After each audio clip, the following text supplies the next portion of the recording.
오늘의 주요 뉴스입니다. 현대차 그룹이 올해 국내의 역대 최대 규모인 24조 3천억 원을 투자합니다. 대내외적으로 불확실성이 커지는 상황에서 미래 성장 동력을 확보하겠다는 목표입니다. 젠슨왕 엔비디아 CEO가 게임용 새 그래픽 처리 장치에 삼성전자의 메모리 칩이 들어가지 않는다는 발언을 하루 만에 정정했습니다. CES 현장에선 최태원 SK그룹 회장을 만나 HBM과 피지컬 AI에 관해 논의했습니다. 조주환 LG전자 CEO가 저렴한 가격을 내세워 글로벌 가전시장 점유율을 높이는 중국 기업에 대응해 가격 경쟁력을 갖출 수 있다고 자신했습니다. 제품 경쟁력 우위를 유지하면서 기술 고도화로 원가 절감까지 이루겠다는 계획입니다. 고환율 상황과 신조선가 상승이 조선업계에 호재로 작용하고 있습니다. 여기에 후판 가격 하락 등이 더해지며 호실적 기대감을 키우고 있습니다.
여러분 안녕하십니까? 1월 9일 서울경제 뉴스5 시작합니다.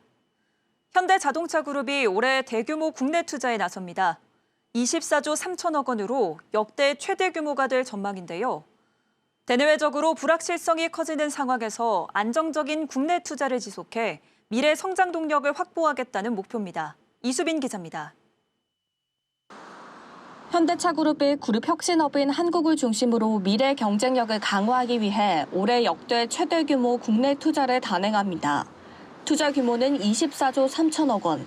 지난해 투자 집행액인 20조 4천억 원에서 19% 늘어난 금액으로 연간 기준 역대 가장 많은 금액입니다. 대내외적으로 불확실성이 커지는 상황에서 위기를 극복하고 미래 성장 동력을 확보하기 위해 올해 국내에 역대 최대 규모의 투자를 결정하게 되었습니다. 현대차그룹의 올해 투자는 중장기 투자 방향성에 따라 차세대 제품 개발, 핵심 신기술 선점 등 미래 신사업 분야에 집중될 계획입니다. 분야별로는 연구개발 투자에 11조 5천억 원, 경상투자 12조 원, 전략투자 8천억 원이 배정됐습니다. R&D 투자는 수소 제품 및 원천 기술 개발과 제품 경쟁력 향상, 전동화, SDV 가속 등 핵심 미래 역량 확보에 집중할 예정입니다. 경상투자는 전기차 전환과 신차 대응 생산시설 확충 등 인프라 보완에, 전략투자는 자율주행과 인공지능 등 신사업 경쟁력 강화에 중심을 둡니다. 현대차그룹은 어려운 경영 환경을 극복하기 위해 안정적인 투자가 필수적이라는 판단하에 대규모 국내 투자를 결정했다는 설명. 지속적인 국내 투자를 통해 경쟁력을 확보하고 미래 핵심 기술을 선점하겠다는 계획입니다. 서울경제TV 이수빈입니다. 이번 역대급 국내 투자 계획은 정의선 현대차그룹 회장이 현 상황을 동시다발적인 악재에 따른 경제위기, 퍼펙트 스톰으로 진단한 지 사흘 만입니다. 불확실한 경영 환경 속에서 미래 성장 동력을 확보해야 한다는 판단이 있었던 것으로 풀이됩니다. 이해란 기자입니다. 퍼펙트 스톰과 같은 그런 단어들은 우리의 경각심을 일깨우고 또 위기에 맞서는 우리의 의지를 고취시키는 역할을 해야지 우리 앞에 놓인 도전과 이 불확실성 때문에 위축될 필요는 없다고 생각합니다. 산업 패러다임 변화와 기술 발전을 선도하고 또 핵심 분야에 과감히 투자하고. 정의선 현대차그룹 회장이 현재의 상황을 동시다발적인 악재에 따른 경제위기, 퍼펙트 스톰으로 진단한 지 사흘 만에 24조 3천억 원이라는 역대 최대 규모의 국내 투자 계획을 발표했습니다. 경영 환경 변수가 산적한 만큼 국내 자동차 산업에 선제적으로 투자해 미래 성장 동력을 확보하겠다는 보관. 앞서 지난해 8월 현대차그룹은 CEO 인베스터 데이에서 2033년까지 10년간 120조 5천억 원을 투자하겠다는 계획을 밝힌 바 있습니다. 이번 국내 투자금의 절반을 차지하는 분야는 연구개발 부문. 전기차 캐즘이 장기화되고 있어 차세대 하이브리드 시스템과 주행거리 연장형 전기차 EREV에 힘을 실어 수요 변화에 유연하게 대응한다는 구상입니다. 성능과 연비를 개선한 차세대 하이브리드 시스템은 올해 1월부터 적용하고 EREV는 2027년부터 본격 판매한다는 계획. 현대차는 꾸준한 신모델 개발로 전동화 전환도 가속화하기 위해 2030년 21개 모델의 전기차 풀 라인업을, 기아는 2027년까지 PBV를 포함해 15개의 풀 라인업을 갖출 예정입니다. 올해 하반기엔 기아의 화성 에보 플랜트를 완공해 고객 맞춤 PBV 전기차를 생산하고, 현재 건설 중인 현대차 울산 EV 전용 공장에선 초대형 전기 SUV 등 다양한 모델을 양산한다는 목표도 제시했습니다. 이외에도 현대차 울산 공장에 하이퍼캐스팅 공장을 신설해 제조 경쟁력을 높이겠다는 보관입니다. 기존처럼 여러 차체 부품을 용접 조립하는 대신 차체를 한 번에 찍어내는 첨단 공법을 적용해 효율성을 높인다는 겁니다. 모빌리티 게임 체인저를 목표로 자율주행과 소프트웨어, AI 등 핵심 미래 사업에도 전략적 투자를 집행하기로 했습니다. 업계에선 현대차그룹이 이번 국내 투자 계획 외에 조만간 트럼프 2기 행정부 대응을 위해 대규모 해외 투자 계획도 내놓을 것으로 관측하고 있습니다. 서울경제TV 이혜란입니다. 젠슨왕 엔비디아 최고 경영자가 게임용 새 그래픽 처리 장치에 삼성전자의 메모리 칩이 들어가지 않는다는 발언을 하루 만에 정정하며 여러 파트너 중 그 시작은 삼성이라고 밝혔습니다. 또 최태원 SK그룹 회장과 만나 SK하이닉스의 HBM 개발 속도가 엔비디아를 뛰어넘고 있다고 추켜 세웠습니다. 김혜영 기자입니다. 젠슨왕 CEO가 공식 성명을 통해 새로운 그래픽 처리 장치에 탑재하는 메모리 공급사에 대한 입장을 번복했습니다.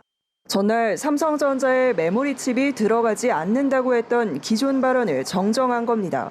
황 CEO는 지포스 RTX 50 시리즈에는 삼성의 GDDR7 D램이 초도로 들어간다고 공식화했습니다. 그는 전날 기자간담회에서 RTX 50 시리즈에 미국 마이크론의 GDDR7이 들어가는 이유에 대해 별 이유는 없다며 삼성전자와 SK하이닉스는 그래픽 메모리를 만들지 않는 것 같다고 말해 논란을 일으켰습니다.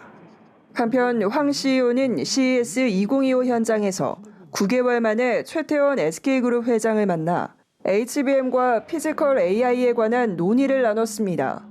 최 회장은 그동안 엔비디아가 HBM을 더 빨리 개발해달라고 요구했는데 최근에는 SK하이닉스의 개발 속도가 엔비디아를 넘고 있다며 올해 HBM 공급에 대해서는 이미 공급량은 다 결정됐고 그걸 확인하는 자리였다고 설명했습니다. SK하이닉스의 기술력에 자신감을 내비친 겁니다. SK하이닉스는 현재 엔비디아의 HBM을 사실상 독점 공급하고 있습니다. 로봇, 자율주행차 등 실물이 있는 이른바 피지컬 AI 동맹의 가능성도 키웠습니다. 최 회장은 황 CEO와의 만남 후 기자들에게 한국은 제조업이 강하고 노하우가 많으니 코스모스 플랫폼을 같이 해보면 좋겠다는 제안을 했다고 밝혔습니다. 앞서 CES 기조연설에서 젠슨왕 CEO는 피지컬 AI 시대를 강조하며 물리적 AI 개발 플랫폼 코스모스의 출시를 알렸습니다. 코스모스는 로봇이 현실의 방대한 데이터를 학습하도록 도와주는 플랫폼입니다.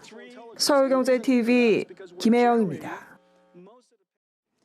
조주환 LG전자 최고 경영자가 저렴한 가격을 내세워 글로벌 가전시장 점유율을 높이는 중국 기업에 대응해 가격 경쟁력을 갖출 수 있다고 자신했습니다. 제품 경쟁력 우위를 유지하면서 기술 고도화로 원가 절감까지 이루겠다는 겁니다. 김수윤 기자입니다. 조주환 LG전자 CEO가 지난 8일 CES 2025가 진행 중인 미국 라스베이거스에서 기자간담회를 열고 중국의 위협에 적극적으로 대응할 때라고 강조했습니다. 중국의 위협이 이렇게까지 가까이 와 있구나 하는 부분을 느끼는데 시간이 좀 많이 걸렸죠. 그래서 지금 그동안은 인식 단계였다 그러면 이제부터는 그 인식을 실제 대응을 위한 실행 단계로 옮겨야 되는 그런 시기가 왔다고 봅니다. 중국이 위안화 절하 같은 방식으로 가격 경쟁력을 더 강하게 밀어붙일 수 있다며 기술과 제품 경쟁력으로 대응을 시작해야 할 때란 겁니다. 조 CEO는 원가 경쟁력은 따라잡기 어렵다는 것을 인정해야 한다면서 제품 경쟁력 격차를 유지하면서 구독 등 새로운 사업 방식으로 유통 과정을 줄여 가격 경쟁력도 확보해 나갈 것이라고 밝혔습니다. 또 LG전자 인도법인의 기업 공개 추진과 관련해 그는 인도 인재를 활용하고 많은 공장도 지어 현지 완결형 사업을 확대할 것이라며 인도에서 사랑받는 국민 브랜드가 되고 싶다고 말했습니다. 이날 올해 사업 전략을 공개한 조 CEO는 급변하는 세계 시장과 경쟁 환경을 경영 활동의 상수로 두고 사업의 구조적 경쟁력을 확보하겠다는 구상을 밝혔습니다. 지속적인 이익을 거둘 수 있는 가전 구독 사업은 2030년까지 3배 이상 키운다는 전략. 조 CEO는 경쟁사 삼성전자가 구독 사업에 진출한 것에 대해 시장을 키울 수 있다는 면에서 긍정적으로 본다며 LG전자의 강점은 4,000명에서 5,000명에 달하는 케어 매니저들이고 이들의 케어 역량, 네트워크, 경험이 강점이라고 강조했습니다. 서울경제TV 김수윤입니다. 고환율 상황과 전고점에 가까워지는 신조선가 덕분에 조선업계에 훈풍이 불고 있습니다. 여기에 원자재인 후판 가격 하락 등도 호재로 작용하며 호실적 기대감을 키우고 있는데요. 김효진 기자입니다. 고환율과 높은 신조선가가 조선업계에 호재로 작용하는 모습입니다. 조선업계는 수주 금액을 달러로 받기 때문에 환율이 오를수록 원화로 환산한 금액이 커집니다. 원달러 환율은 지난해 11월 1,400원 선을 넘겼고 올해 1월 1,450원에서 1,470원 선에 머무르고 있습니다. 통상 조선업체는 환율 변동에 따른 위험에 대비하기 위해 환해지를 하고 있습니다. 환해지 범위는 업체마다 달라 고환율로 인한 이익 상승분은 상회할 것으로 전망됩니다. 높은 신조선가가 유지되는 것도 긍정적입니다. 신조선가 지수는 전 세계 선박 건조 가격을 평균 100으로 놓고 지수화한 것으로 숫자가 높을수록 선박 가격이 많이 올랐다는 뜻입니다. 신조선가 지수는 지난해 12월 기준 189.16포인트, 지난 5년간 꾸준히 오르며 전고점에 가까워지고 있습니다. 신조선가는 조선 초호황기던 2008년 약 191포인트를 기록하며 전고점을 찍었습니다. 선종별 신조선가도 높은 수준을 유지하고 있습니다. 특히 대형 컨테이너선은 LNG 등 친환경 연료를 이중연료로 사용하면서 가격 상승세가 두드러졌습니다. 높은 신조선가가 유지되는 건 해상운임이 상승하고 LNG 선박 교체 주기가 다가오고 있기 때문. 주로 벙커 CU를 사용해 증기터빈 방식으로 추진되던 1세대 LNG 선박들이 선박 수명이 다하고 국제해사기구의 탄소 저감 규제 때문에 친환경 이중연료로 추진하는 LNG 선박들이 많아지고 있습니다. 여기에 선박 건조 가격의 20%를 차지하는 후판 가격 하락까지 겹쳐 조선업계 훈풍은 당분간 지속될 전망입니다. 서울경제TV 김효진입니다. 금융권에서는 금융지주사 경영진의 책임 경영 차원 자사주 매입을 통한 밸류업 이행에 속도를 높이고 있습니다. 다만 고환율과 대내외 불확실성이 밸류업 발목을 잡고 있어 건전성 관리가 변수로 떠올랐습니다. 이연아 기자입니다. 정상혁 신한은행장이 지난 6일 자사주 2,000주를 장내 매입했습니다. 정 행장은 지난해 4월에도 자사주 5,000주를 사들인 바 있습니다. 이에 따라 정 행장은 8일 공시 기준 자사주 총 15,551주를 보유하며 진옥동 신한금융그룹 회장에 이어 두 번째 자사주 최대 보유 경영진이 됐습니다. 같은 날 이영호 신한금융 준법지원 파트장도 자사주 1,300주를 매입했고 지난 2일과 3일에는 신한금융 김지훈 감사 파트장 등 4명의 임원이 자사주 4,200주를 사들였습니다. 함명주 하나금융그룹 회장을 포함한 하나금융 경영진들의 자사주 매입도 이어졌습니다. 지난달 27일 함명주 회장은 자사주 총 5,000주를 장내 매입했는데 이는 부회장 시절인 2020년 3월 이후 4년여 만입니다. 이와 함께 강성묵 부회장 1,200주, 이승열 부회장 1,000주, 박종무 부사장 500주 등 7명의 하나금융 임원들이 자사주 총 9,350주를 장내 매입했습니다. 양종희 KB금융그룹 회장은 취임 120일 시점인 지난해 3월 자사주 5,000주를 매입해 총 5,914주를 보유하고 있고 임종용 우리금융그룹 회장은 취임 직후인 2023년 9월 자사주 만주를 사들여 보유 중입니다. 금융권에서는 경영진 중심 책임 경영 차원 자사주 매입을 통해 밸류업 계획에 대한 실행력을 강화하고 주가 부양 힘 실어주기에 나서고 있습니다. 금융권에서는 지난해 밸류업 발표에 이어 올해 구체적인 이행 방안에 집중하고 있는 분위기입니다. 4대 금융 모두 주주 환원율, 보통주 자본 비율, 자기 자본 이익률 등 3대 지표 향상에 나섰습니다. 다만 정치적 불확실성과 미국 트럼프 2기 행정부 출범, 고환율에 따른 위험 가중 자산 증가가 밸류업 걸림돌로 작용하고 있어 건전성과 유동성 관리가 최대 과제로 떠올랐습니다. 서울경제TV 이현아입니다. 1호 종합투자계좌 사업자인가에 드디어 시동이 걸렸습니다. 계획 발표 9년 만인데요. 금융위원회가 1분기 안에 구체적인 방안을 발표해 자기 자본 8조 원 이상 초대형 IB에 IMA 사업기를 열어주겠다고 밝혔는데 올해 1호 증권사가 나올지 투자자들의 관심이 모아지고 있습니다. 김보연 기자입니다. 종합투자계좌는 초대형 IB가 은행 예금처럼 원금 보장 의무를 지면서 고객이 맡긴 예탁금을 기업 대출이나 회사채에 투자하는 방식으로 운용해 거둔 수익을 배분해주는 통장입니다. 예금 계좌처럼 안전판 위에서 은행금리 이상의 이익을 얻을 수 있는 통합계좌인데 신규 사업자가 나오면 원금 손실 없이 유동자금을 맡길 수 있는 상품이 생길 전망이라 투자자들의 관심도 모이고 있습니다. 기업금융 수익성 제고에 사활을 걸고 있는 증권가에선 발행 한도 없이 자금을 모집할 수 있다는 점이 특징이라 몸집을 불려 IMA 사업을 따기 위해 박차를 가할 것으로 보입니다. 현재 미래에셋증권과 한국투자증권이 기준을 충족하는데 이 중 한국투자증권이 IMA 신청을 검토하는 것으로 알려졌습니다. 이외 NH투자증권, 삼성증권, KB증권 등도 가능성을 열어두고 있습니다. 국내 증권사들의 몸집 불리기 불을 댕긴 것은 금융위원회의 자본시장 체질 개선 및 선진화 방안입니다. 자기 자본 8조 원 이상인 초대형 IB의 IMA 업무를 허용하는 것을 골자로 합니다. 김병환 금융위원장은 IMA 제도 개선을 통해 종투사의 기업금융과 모험자본 공급 역할을 강화할 것이라고 발표했습니다. 증권사에 새로운 자금 조달 수단을 주는 대신에 기업에 대한 투자를 유도한다는 정책 방향입니다. 초대형 IB의 벤처 및 스타트업 기업들이 필요로 하는 모험 자본을 더욱 풍부하게 공급해주는 역할을 맡게 하자는 목적이라 수탁금의 70%는 기업 비중에 둬야 하는 것이 조건입니다. 모험 자본 공급이라는 측면에선 긍정적이나 부동산 금융에 편중된 증권업이 구조를 바꿔 과연 제 역할을 할 수 있을지는 우려로 남아 있습니다.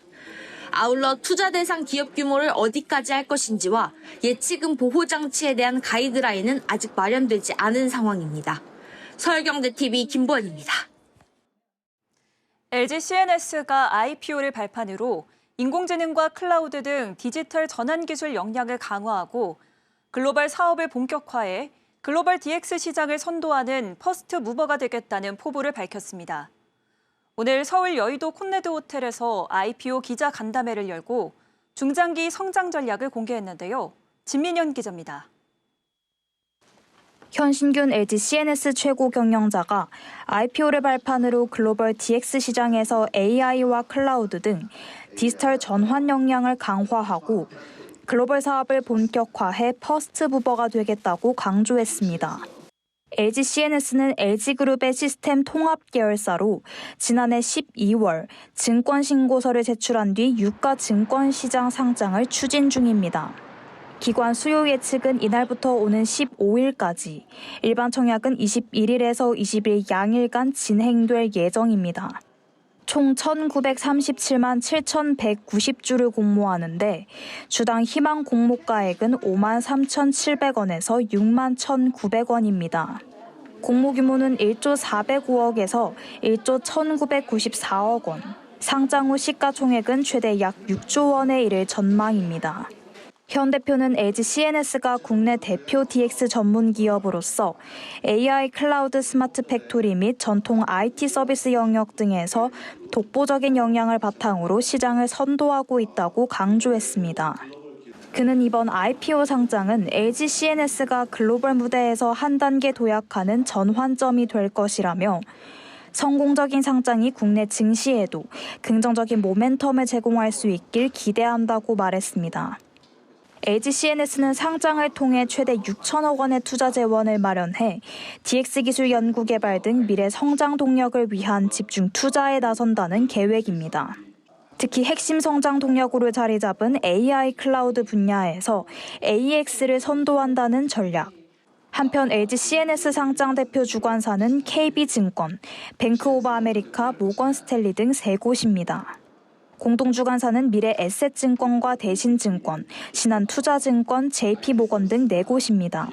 서울경제TV 진민현입니다. 오는 13일부터 금융권 중도상환 수수료가 절반 이상 낮아집니다. 금융위원회는 금융소비자보호감독 규정 개정안 시행에 따라 오는 13일부터 실비용 내에서만 중도상환 수수료를 부과하는 중도상환 수수료 개편 방안을 시행한다고 밝혔습니다. 이에 따라 오는 13일 이후 체결한 대출을 중도상환할 경우 낮아진 수수료율이 적용받게 됩니다. 이번 개정안은 은행, 저축은행, 생명보험사, 손해보험사 등 금융소비자보호법에 적용받는 금융사에 우선 적용되고 새마을금고, 농협, 수협 등 상호금융은 올해 중 적용할 계획입니다. 금융위는 대부분의 금융회사 중도상환 수수료율이 낮아질 것으로 전망하고 있습니다. 특히 은행권 고정금리 주택담보대출의 경우 수수료율이 최대 0.87%포인트 낮아집니다. 개별 금융회사별 중도상환 수수료율은 오는 10일 각 금융협회 홈페이지에 공시될 예정입니다. 삼성 디스플레이가 오는 4월 세계 최초로 노트북용 롤러블 유기발광 다이오드를 양산합니다. 삼성 디스플레이는 현지 시간 8일 미국 라스베이거스 앙코르 호텔에서 미디어 초청 행사를 열고 레노버의 신제품에 롤러블 디스플레이를 공급한다고 밝혔습니다. 이 노트북은 키패드 아래에 숨겨져 있던 패널을 세로로 확대시키면 화면이 약 50%가량 커지는 제품입니다.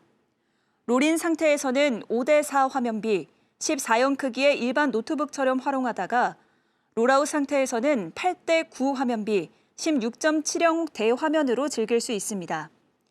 삼성 디스플레이는 이번 패널 제품에 롤러블 기술뿐만 아니라 프리미엄 스마트폰 패널에 적용 중인 무평광 저전력 기술 에코스퀘어 OLED를 노트북 제품 최초로 적용해 패널의 두께를 줄이고 소비 전력을 약 30%가량 개선했다고 설명했습니다. 삼성 디스플레이는 이날 워치용 마이크로 LED도 최초 공개했습니다. 326 ppi 해상도와 최고 휘도 4000니트로 기존 공개된 워치형 제품 중 최고 수준에 해당된다고 밝혔습니다. 서울경제 뉴스5 저희가 준비한 소식은 여기까지입니다. 시청해주신 여러분 고맙습니다.